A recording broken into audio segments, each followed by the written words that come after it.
I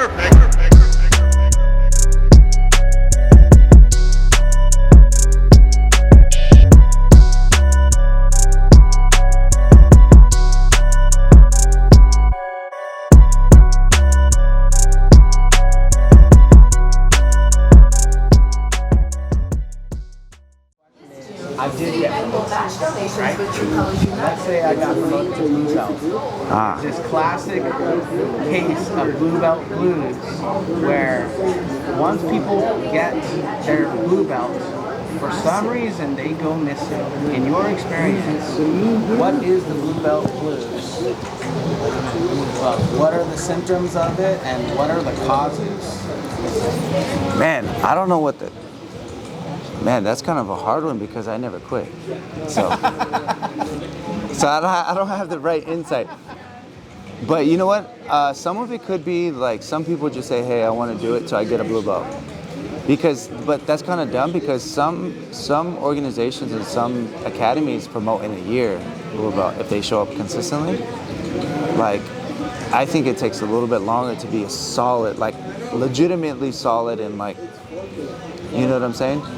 So once they attain, like, you know, they feel good because they can give some purple belts a hard time.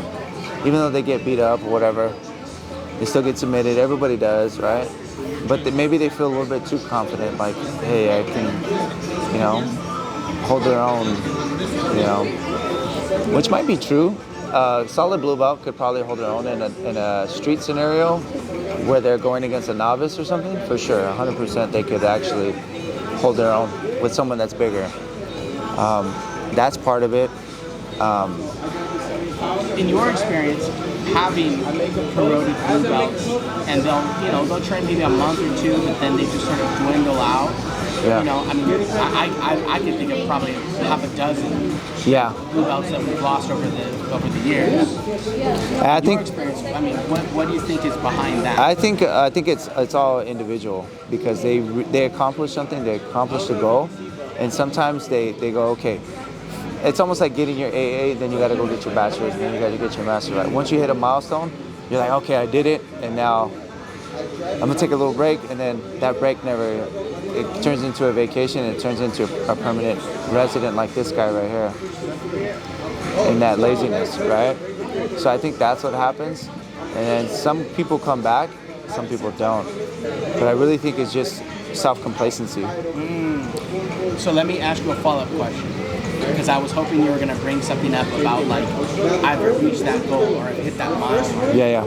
Do you think that for that reason that we should Jiu-Jitsu should get rid of ranks? Because then people mentally think, oh, well, I'm a blue belt, so I've, received my high school diploma, or I've received my AA or whatever, as opposed to saying, no, I want to be as educated as I could be. I want to be a doctor. Right. Well, even doctors, they have the long coats and short coats. So that's kind of like a rank too. So it's like, and even then, even a doctor is still a practicing doctor, right? So they're still not like perfect. And they're always learning, they're taking, Right. So I think the belt system is good for a sense of, okay, it does set your mental up for like milestones, like this mark, that mark, and then too, when new people come in, they can kind of distinguish, okay, this is, not the ranking system, I don't want to say hierarchy, but like when you go in, okay, well, this person's knowledgeable, maybe I could, it kind of gives you a visual representation. Yeah, or visual, like, okay, when maybe some people don't feel comfortable going to a blue belt, okay, at least I know a purple belt in most academies is at least 4 to 5 years of work. Yeah. Whatever the case may be, okay, it's got maybe a little bit more experience or what. So it's kind of good, but taking it away, even for me as a coach, when people come in and out and like going through that revolving door and they quit and then new people come, it also helps me too to gauge. It's a gauging system too for me. Okay, it kind of makes it easier for me to start. Okay, a blue belt should be able to do X, Y, and Z.